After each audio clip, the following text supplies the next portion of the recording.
नमस्कार, आप देख रहे हैं इंडिया वॉइस पर आज का अखबार। मैं हूं आपके साथ उन्नति भटनागर और मैं लेकर मौजूद हूं आपके बीच कई सारे अखबार जिनकी आज बड़ी सुर्खियां मैं आप तक पहुंचाऊंगी। कम समय में ज्यादा जानकारियां आप तक पहुंचाने की कोशिश रहेगी।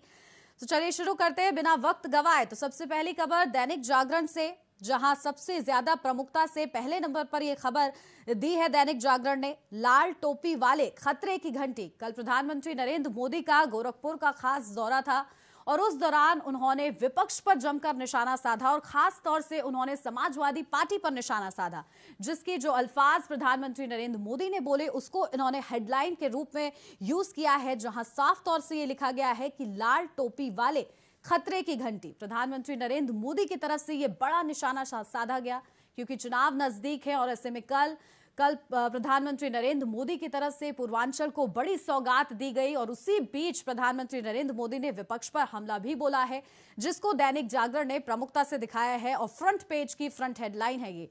तो वही दूसरी खबर है, केंद्र सरकार की नरमी के बाद भी किसान संगठन अड़े, आज फिर होगी बैठक। तो लगातार प्रधानमंत्री नरेंद्र मोदी की तरफ से यह ऐलान भी कर दिया गया है कि अब तीनों कृषि कानून वापस लिए जाएंगे और इसको लेकर प्रस्ताव भी तैयार किया जा रहा है। बावजूद इसके किसान लगातार अपनी मांगों को लेकर अडिग हैं। तमाम अन्य मांगे किसानों की तरफ से अब उठाई जा रही हैं, जहां एमएसपी पर कानून अब किसानों की तरफ से मुख्य मांग है। साथ ही लखीमपुर खीरी हिंसा में जो भी हुआ उसको लेकर भी बड़ी मांग किसानों की तरफ से की जा रही है कि अजय मिश्रा को बर्खास्तगी की जाए उनकी, और इसी को लेकर ये तमाम अन्य मांगे हैं। जहां आज एक बार फिर से किसानों की बड़ी बैठक होगी, जो कि आज पूरे दिन सुर्खी रहने वाली है कि आखिर क्या कुछ किसान जो है चर्चा करते हैं, मंथन करते हैं और आखिरकार क्या किसानों की तरफ से ये फैसला लिया जाएगा कि ये आंदोलन अब खत्म करना चाहिए, क्योंकि केंद्र सरकार की तरफ से प्रस्ताव भी भेजा गया है किसानों को और उसी पर आज खास तौर से मंथन होने वाला है। तो दैनिक जागरण की ये दो मुख्य खबरें थी।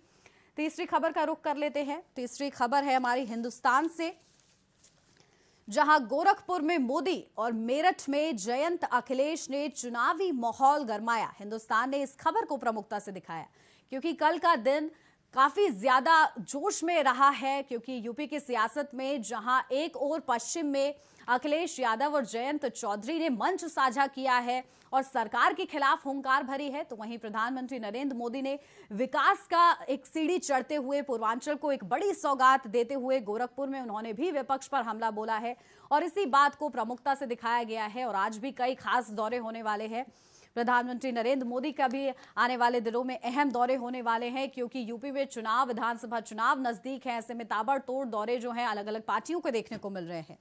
तो रुक करते हैं चौथी हमारी बड़ी खबर का, जो कि नव भारत टाइम्स से सामने आई है, जहां नव भारत टाइम्स ने प्रमुखता से दिखाया है कि संसद से गायब रहने वाले बीजेपी सांसदों को पीएम की दो टूक, बच्चों जैसा बर्ताव नहीं करे नहीं तो प्रधानमंत्री नरेंद्र मोदी ने कल संसदीय दल की बैठक हुई है, ये बड़ी बैठक हुई, जिसके बाद प्रधानमंत्री नरेंद्र मोदी ने कहा है कि बच्चों जैसा बर्ताव ना करें, क्योंकि कई बार ऐसी तस्वीरें सामने आई हैं कि बहिष्कार कर दिया गया है विपक्ष की तरफ से, जो बात उन्हें अच्छी नहीं लगी या फिर प्रस्ताव कोई उनका मनचाहा नहीं हुआ तो उसके बाद सदन से वॉकआउट हो रहा है या फिर उसका बहिष्कार किया जा रहा है, जिसको लेकर खासतौर से प्रधानमंत्री नरेंद्र मोदी नाराज नजर आए हैं। और उसी को लेकर उन्होंने इस बड़ी बैठक में कहा है कि संसद से गायब रहने वाले बीजेपी सांसदों को पीएम की दो टूक बात यह कही गई कि बच्चों जैसा बर्ताव ना करे नहीं तो, यानी साफ तौर से हिदायत भी कहीं ना कहीं इस नहीं तो में देखने को मिल रही है जो प्रधानमंत्री नरेंद्र मोदी ने कही है।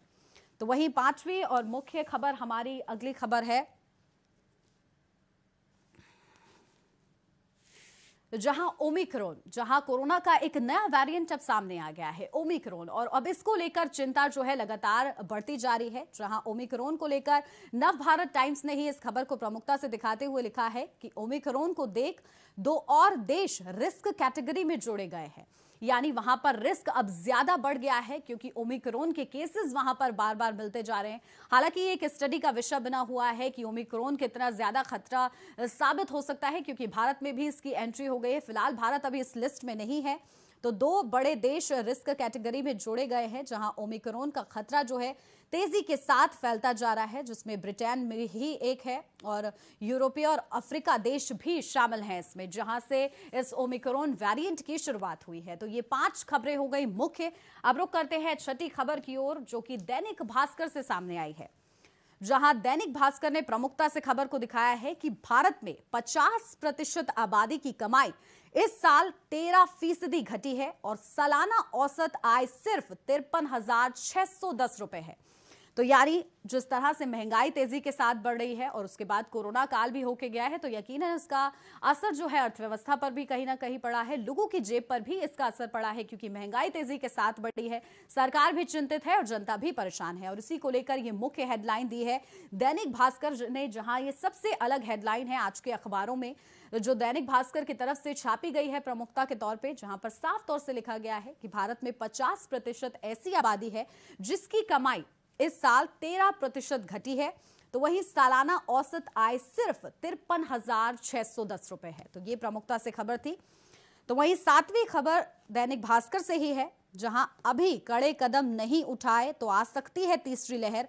आईएमए की तरफ से ये कहा गया है, जहां इंडियन मेडिकल एसोसिएशन की तरफ से ये बड़ी चेतावनी जो है कहीं ना कहीं इस बात में छुपी हुई है कि अगर अभी भी सावधानी नहीं बरती जाती है तो तीसरी लहर का कहर जो है काफी ज्यादा खतरनाक हो सकता है, जनता के लिए भी और सरकार के लिए भी, क्योंकि देश है, घर है तो हम सब है। तो इसी को लेकर आगाह किया है आईएमए ने, जहां कहा गया है कि अभी से ही कड़े कदम उठा लेने चाहिए, यानी तमाम तरीके के प्रिकॉशंस और मेजर्स लेने की जरूरत है ताकि इस खतरे को आने से पहले ही रोक दिया जाए। और इसी का अंदेशा देते हुए दैनिक भास्कर ने इस खबर को प्रमुखता से छापा है फ्रंट पेज पे। तो रुक कर लेते हैं 8वीं खबर की ओर, जहां 9वीं खबर हमारी है। 9वीं और 8वीं खबर आपको बता देते हैं, जहां गोलियां चलाने से पहले सैन्य बलों ने नहीं की थी पहचान। ये मामला आपको बताते हैं, नागालैंड का ये मामला है, जिसको लगातार अब सियासत भी शुरू हो गई है और इस मामले को प्रमुखता से उठाया जा रहा है क्योंकि मासूम मजदूरों की इसमें हत्या कर दी गई है। किसी संदिग्ध के चलते मजदूरों पर गोलियां चलानी पड़ी, जिसके बाद ये बात जो है लगातार चर्चा का विषय बनी हुई है, इस पर राजनीति भी हो रही है, जिसी को लेकर प्रमुखता से अमर उजाला ने इस खबर को छापा है, जहां कहा गया है कि नागालैंड में मजदूरों पर गोलियां चलाने से पहले सैन्य बलों ने उनकी पहचान सुनिश्चित करने का कोई प्रयास नहीं किया और सीधे गोलियां चला दी। यह दावा पुलिस महानिदेशक टी जॉन लॉन्गकुमार और कमिश्नर रोविलातो मोर ने संयुक्त रिपोर्ट में किया है, जहां संदिग्धों की पहचान करने की कोशिश नहीं की गई और उससे पहले ही गोलियां चला दी गई, जिसकी वजह से मजदूरों की मौत हो गई। और उसके बाद ये मामला लगातार उठाया जा रहा है, जहां संसद में भी इस मामले को उठाया गया है। तो वही 9वीं खबर है, किसान आंदोलन की समाप्ति का आज हो सकता है ऐलान। अमर उजाला ने ही इस खबर को प्रमुखता दी है, जहां क्योंकि आज किसानों का फिर से मंथन है, जहां किसान केंद्र के प्रस्ताव पर मंथन करेंगे और तमाम चर्चा की जाएगी कि आखिर इस किसान आंदोलन को कब खत्म करना है, क्या कुछ मांगे हैं, क्योंकि सरकार नेगोशिएट करने को तैयार है और अब देखना होगा कि किसान किस तरह से इसको नेगोशिएट करते हैं सरकार के साथ। तो 10वीं और आखिरी खबर हमारे सामने आई है अमर उजाला से, जहां अमर उजाला ने लिखा है कि हमारे आपके बीच जो पैदा करे खाई वही भाजपाई। ये अखिलेश यादव ने कल कहा है, जहां वो कल पश्चिम के दौरे पर रहे। पश्चिमांचल में मेरठ में उनकी बड़ी रैली देखने को मिली, जिस दौरान उन्होंने सरकार पर जोरदार हमला किया है। चुनाव बेहद ज्यादा नजदीक है, ऐसे में एकदम आर पार की स्थिति यूपी की सियासत में देखने को मिल रही है और इसी को प्रमुखता दी गई है क्योंकि विधानसभा चुनाव बेहद ही ज्यादा नजदीक है। और इसी दौरान कल जब प्रधानमंत्री नरेंद्र मोदी विकास का दांव चलते हुए पूर्वांचल को बड़ी सौगात दे रहे थे और विपक्ष पर निशाना साध रहे थे कि लाल टोपी वाली घंटी है, खतरे की घंटी है, तो इसी को लेकर अखिलेश यादव भी वहीं से मेरठ से पश्चिमांचल से बड़ा प्रहार किया है उन्होंने और साफ तौर से कहा है कि हमारे और आपके बीच जो पैदा करे खाई वही है भाजपाई। यानी इसमें हमारे और आपके बीच यानी जनता को कोट किया गया है कि हमारे और आपके बीच अगर कोई खाई पैदा करता है तो वो भाजपा ही है, यानी समाजवादी पार्टी और जनता के बीच अगर कोई खाई है तो वो है भाजपा। साफ तौर से अखिलेश यादव की तरफ से ये कहा गया है। तो ये थी तमाम 10 बड़ी खबरें, क्योंकि इस भागदौड़ भरी जिंदगी में कम समय होता है लोगों के पास ये बड़ी सुर्खियों पर नजर डालने के लिए। तो इंडिया वॉइस ने ये बड़ी पहल शुरू की है, जहां 10 बड़ी खबरें आपको प्रमुखता से दिखाई जाती हैं। तो कल भी इसी समय पर लेकर हाजिर होंगे आज का अखबार। फिलहाल के लिए आज बस इतना ही। आप देखते रहिए इंडिया वॉइस।